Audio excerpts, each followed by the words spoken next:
Olá! No programa Hora Extra desta semana, você confere os seguintes destaques. Correição ressalta bom índice de produtividade do TRT de Goiás. Teletrabalho ganha espaço com o avanço da tecnologia e deve ser regulamentado. E no bloco de entrevistas, o advogado Rafael Lara Martins fala sobre os direitos do bancário e as perspectivas da profissão. Aguardamos você!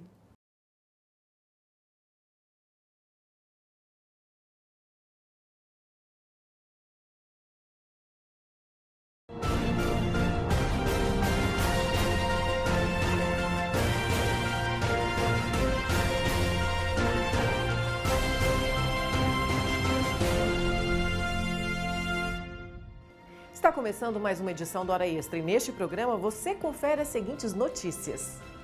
Correição ressalta bom índice de produtividade do TRT de Goiás.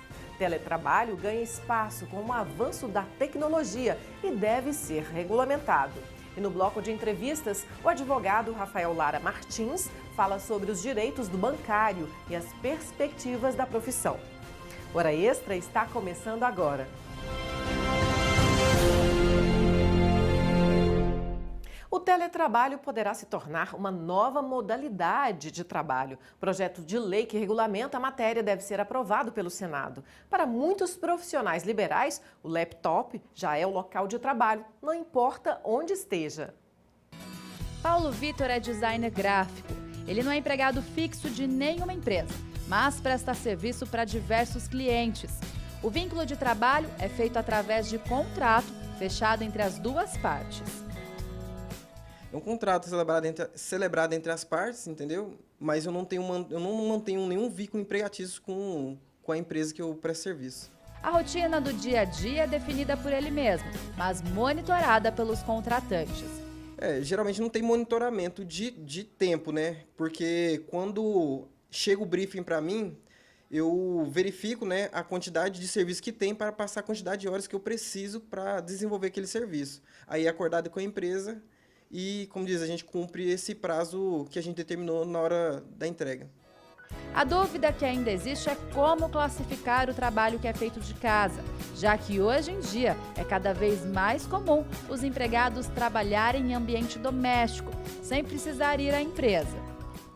A grande diferença entre o teletrabalho e a prestação de serviço são 4 elementos que caracterizam uma relação entre empresa e empregado. São eles: onerosidade, habitualidade, pessoalidade e subordinação.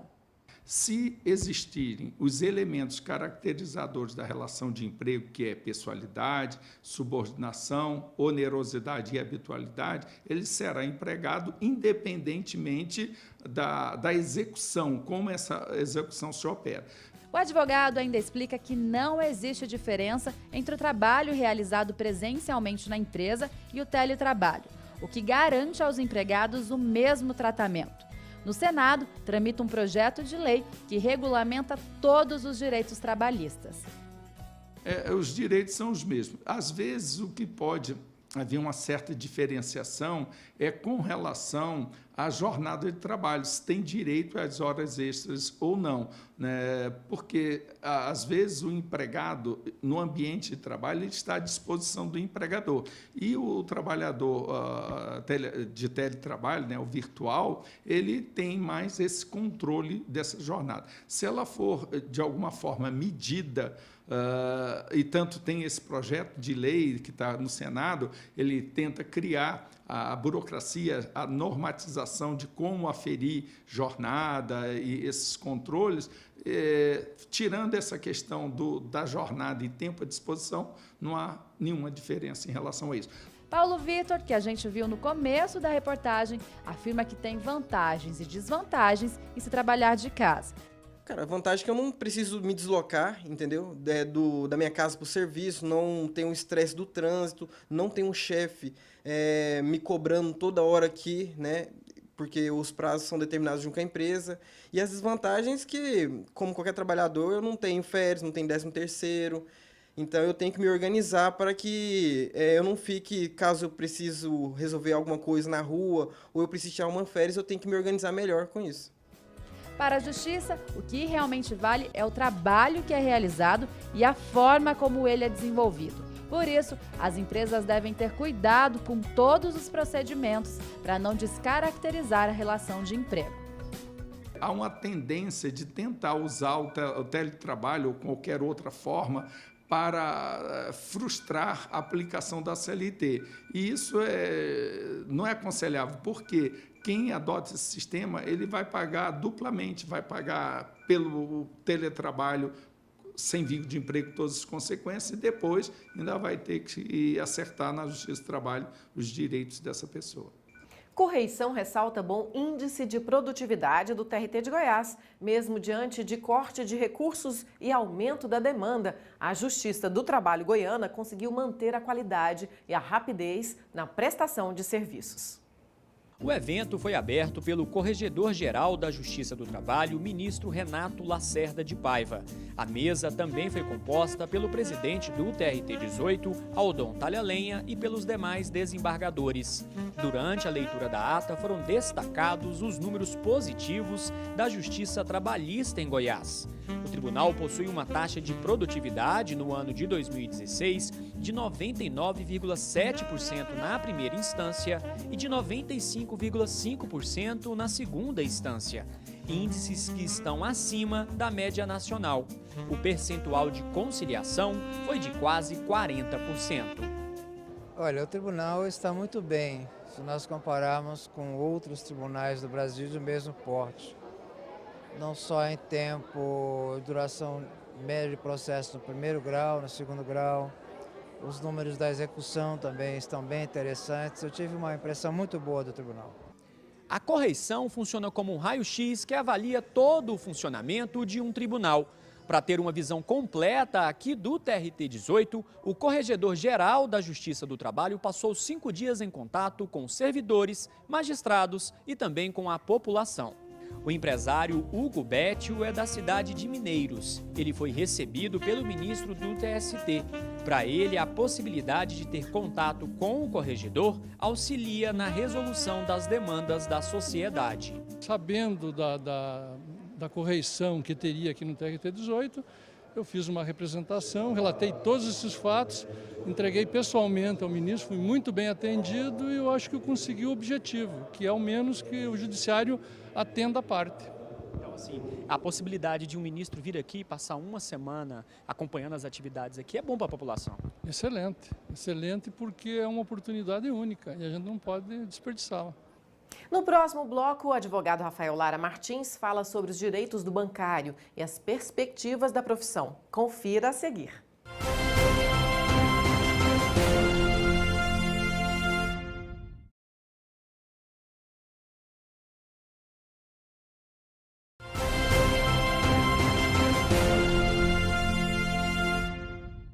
O bancário, cuja categoria esteve em alta em décadas anteriores, pode ser uma das profissões em extinção.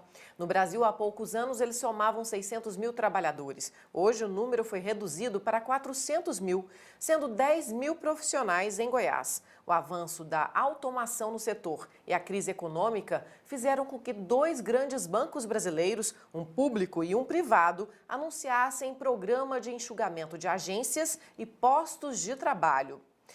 Sobre o assunto, o Hora Extra conversa hoje com o advogado Rafael Lara Martins. Seja bem-vindo novamente à Hora Extra. É sempre um grande prazer estar aqui. Doutor Rafael, que regras especiais distinguem a categoria dos bancários dos demais trabalhadores? A categoria de bancários ela tem um capítulo próprio na CLT. É o que a gente chama de categoria diferenciada na legislação. Aquela que sai do normal, sai do habitual, por necessidade de regras próprias. E a que mais chama atenção é a jornada de trabalho. Os bancários eles têm direito a uma jornada de trabalho de 6 horas diárias e não de 8 horas diárias ou 44 semanais, como são a maioria das categorias. O limite de 30 horas semanais dos bancários chama bastante atenção para isso, com regras especiais para os cargos de gestão, que aí extrapolam essa jornada, e as situações peculiares que não são específicas somente dos bancários, mas que demonstram nessa categoria uma grande preocupação, como quebra de caixa, direitos de adicionais, de incorporação de funções realizadas por muito tempo, que são comuns na categoria, e assim por diante. Essas regras especiais se devem à força e organização da categoria ou ao tipo de atividade exercida, né, que enseja muitas doenças ocupacionais? Tradicionalmente, o Sindicato dos Bancários é um dos sindicatos mais fortes e organizados do país. E essa organização, essa força da categoria, vem justamente dos problemas que tem a categoria. Para você ter ideia, Fabiola, em 2013 foi feita uma pesquisa pela Confederação Nacional dos Trabalhadores no Sistema Financeiro e a pesquisa demonstrava que 2 de cada 3 bancários sofrem de uma doença psicológica, de uma doença mental. Então é um exercício muito grande, um esforço físico e mental muito grande do bancário. Quem pertence a outra categoria e vê um bancário trabalhando 6 horas por dia, chega a pensar que é uma benesse, que é um privilégio de quem trabalha com dinheiro, de uma categoria privilegiada, mas não. Os bancários precisam desse trabalho de jornada reduzida, porque o impacto na saúde mental deles é muito significativo. E é muito comum, doutor Rafael, diante da pressão do trabalho, o bancário pedir demissão porque não aguenta mais trabalhar? Infelizmente é, e é um grande erro, sabia?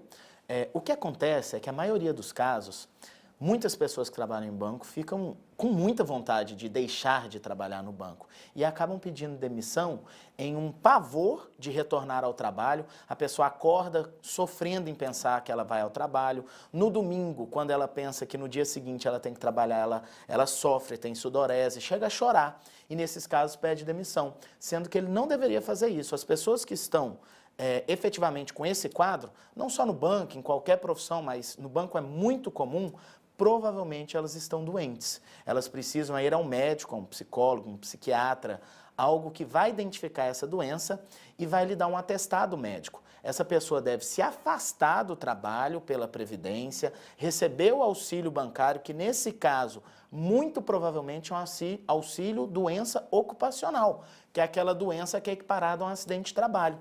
Para se ter ideia, o nexo técnico epidemiológico, que é aquela relação que você tem das profissões com as doenças, reconhece quase todas as doenças mentais como doenças relacionadas ao trabalho em bancos. Então é muito sério isso. E as pessoas, antes de pedir demissão, precisam procurar orientação profissional. Com certeza, e se recuperar e até voltar à atividade. Exatamente, porque a vontade que ela tem de não trabalhar não é uma vontade dela, é uma vontade da doença. Ela precisa ir ao médico, precisa procurar um advogado ou o seu sindicato, como ela achar melhor. Ok.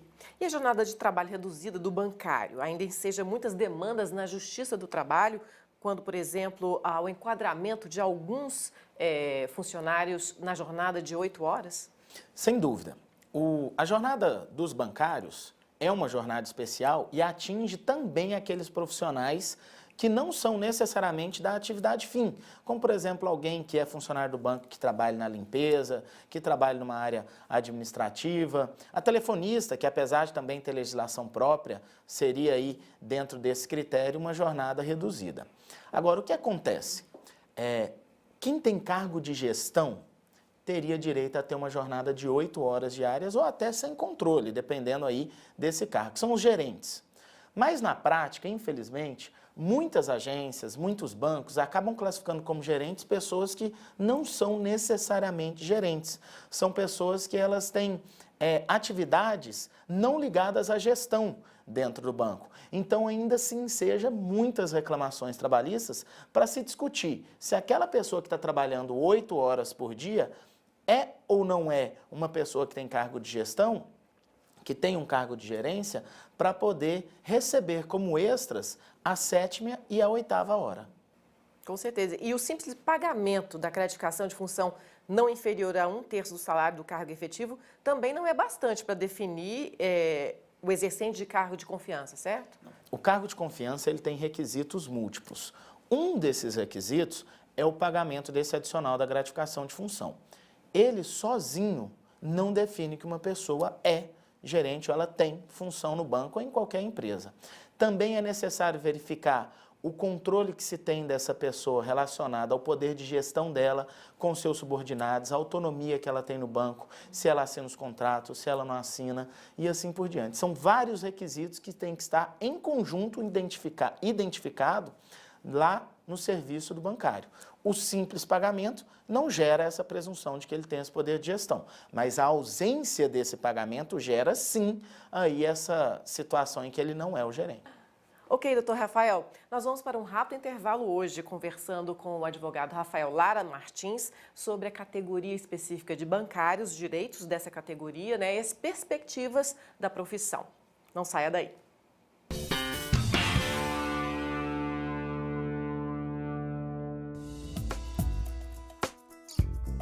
Aposentado que voltar a trabalhar poderá movimentar o FGTS? Atualmente, a Caixa reconhece o direito de movimentação do fundo apenas para quem se aposenta e continua no mesmo emprego. No entanto, há a possibilidade de o aposentado movimentar os recursos do FGTS a cada 12 meses ou no fim do contrato.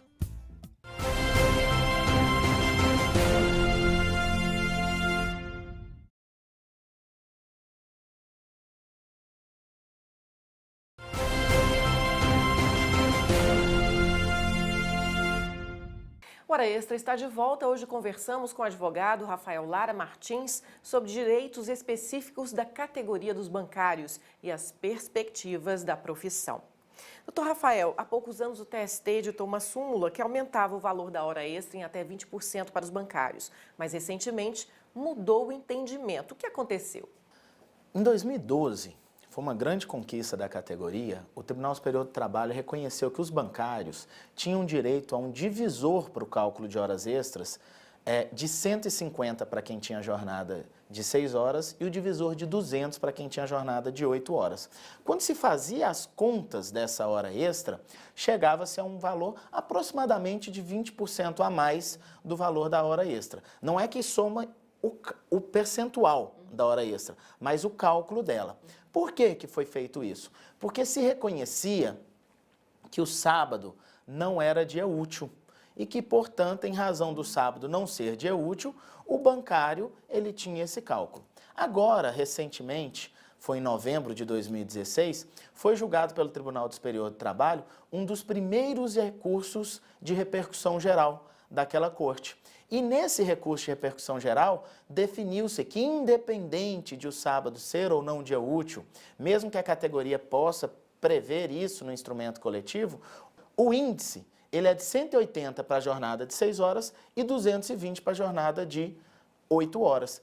Isso é um grande problema para a categoria. Um grande problema porque, historicamente, é muito clara essa conquista de o sábado não ser dia útil, do cálculo ter que ser feito desta forma, e agora o Tribunal Superior do Trabalho volta atrás um entendimento consolidado, trazendo ainda mais prejuízo para uma categoria que tem perdido tanto ultimamente. Mas, infelizmente, de agora em diante, até que se tenha um novo julgamento, e não se espera que isso aconteça tão rápido, essa é a fórmula de cálculo. Essa decisão, essa mudança de entendimento do TST é sinal também, é uma repercussão da crise econômica, né, que está atingindo a categoria em cheio, bancos anunciando demissões, fechamento de agências, de postos de trabalho? O senhor acredita que tem a ver com isso? Há uma crise, mas eu não diria econômica. Os bancos, eles estão com seus percentuais de lucratividade satisfatórios, não há dúvida disso. Há uma crise de postos de trabalho muito mais ligados à automação dos serviços bancários do que necessariamente a uma crise econômica. Nós temos bancos anunciando o encerramento das suas atividades de agências, nós temos redução significativa dos postos de trabalho. Há 25 anos atrás, se você for parar para pensar, nós temos quase 1/3 dos postos de trabalho em bancários do que temos hoje. Hoje nós estamos falando de 10 mil bancários aqui no estado de Goiás. Isso é uma redução significativa. Você tem a possibilidade de se abrir uma conta no banco hoje pelo seu celular, no aplicativo, sem jamais ir a uma agência bancária. Isso reduz aí o número de bancários, reduz, consequentemente, a força da categoria e reduz as conquistas que podem vir daí. É um grande prejuízo. Com certeza. Vamos ver, então, o que pensa o Sindicato dos Bancários a respeito dessas demissões e fechamento de agências, numa matéria aqui agora. Com o crescente uso de caixas eletrônicos, computadores e aplicativos de celular, os bancários vêm sofrendo com a redução de pessoal. Em Goiás, existem 10 mil bancários. No país, 400 mil. Mas no passado, esse número era bem maior. Na década de 90, 1 milhão de pessoas trabalhavam para as agências. Em 2000, 600 mil trabalhavam na categoria. Além do impacto da tecnologia, a redução se deve também à decisão das instituições de economizar dinheiro. O Banco do Brasil anunciou recentemente que vai fechar 402 agências e outras 379 serão transformadas em postos de atendimento, onde o número de funcionários é menor e o tipo de atendimento oferecido também. O Bradesco também pode fechar a agência nos próximos meses. Olha, na verdade, os bancos, eles, numa versão dizendo que está querendo fazer economia, está diminuindo postos de trabalho quando nunca lucraram tanto no Brasil quanto agora. Então, a gente acredita que essa redução de postos de trabalho afeta não só a economia, mas afeta pessoas. São pessoas que não vão estar perdendo empregos, principalmente em bancos privados, né? Então, a gente acredita que os bancos poderiam, sim, manter esses postos de trabalho, porque nunca lucraram tanto. O que preocupa o sindicato é a diminuição dos postos de trabalho e, no caso dos bancos públicos, a redução das comissões pagas aos trabalhadores. Então, preocupa muito os bancários, preocupa a população, porque são menos pessoas a atender essa população. A clientela continua a mesma e o número de bancários diminuindo, ou seja, vai precarizar o atendimento, vai precarizar o trabalho dos bancários, então é uma preocupação constante do sindicato. E a preocupação não é somente dos trabalhadores. O público que já reclama do atendimento oferecido nas agências tem medo que ele ainda piore. Com certeza melhorar não, né? A demanda já é pouca, tendo em vista greves e outras coisas, né, que vem acontecendo no Brasil. E isso reflete muito nos bancos, né? A arrecadação, dinheiro e tudo. Então eu acredito que vai piorar, né? Provavelmente é pior, né? Não tem como dizer não, né? Se já está ruim, aí vai diminuir o pessoal, aí quem vai atender, né? Os bancários estão sendo atingidos diretamente por esse fechamento de agências, né? Você acredita que, mesmo com a automação, a população ainda procura muito as agências? É ela que vai ser a mais atingida nesse caso? Eu não tenho dúvida de que o consumidor vai ser impactado. Nós temos perfis de pessoas que utilizam o banco. Tem gente que não vai ao banco para nada, que faz tudo online. Tem gente que prefere tratar com o seu gerente as questões do dia a dia. E aí é o próprio consumidor que vai levar a sua conta, vai levar o seu dinheiro, vai levar os seus serviços para o banco que atende a ele como ele melhor quer ser atendido. E isso é um alerta para os trabalhadores. Os trabalhadores, eles precisam se posicionar e entender que eles têm que prestar um serviço de alta qualidade, de todos os bancos, sejam eles privados ou públicos. Os bancários, eles têm que pensar que o cliente, mais do que nunca, vai ser o responsável pela manutenção do seu emprego. Então, o carinho que se trata o cliente está diretamente vinculado à manutenção do posto de trabalho. E os empregados das empresas que prestam serviços às entidades financeiras passaram a reivindicar os mesmos direitos que a legislação confere à categoria profissional dos bancários. Como a Justiça do Trabalho vem decidindo esses casos? A questão ela é polêmica, ela é analisada caso a caso para se identificar se naquele caso específico, aquele correspondente bancário, aquele local que se tem atendimento bancário, se equipara aquele trabalhador ao bancário ou não. E essa equiparação ela é muito interessante, pois gera vários serviços para que aquele trabalhador, vários direitos para que aquele trabalhador ele possa receber como um bancário. Pessoalmente, eu entendo que há sim uma similitude, o banco ele não pode colocar fora da agência a prestação de seus serviços para fugir de uma legislação que dá àquelas pessoas que trabalham para o banco direitos especiais. Doutor Rafael, muito obrigada pela entrevista. Eu agradeço, é sempre uma satisfação imensa estar aqui, eu estou sempre à disposição de vocês. Muito obrigada. Bom, o Hora Extra fica por aqui, obrigada também por sua atenção. Não deixe de acompanhar mais notícias do TRT de Goiás pelo Twitter, pelo Facebook e pela Rádio Web. Até a próxima semana.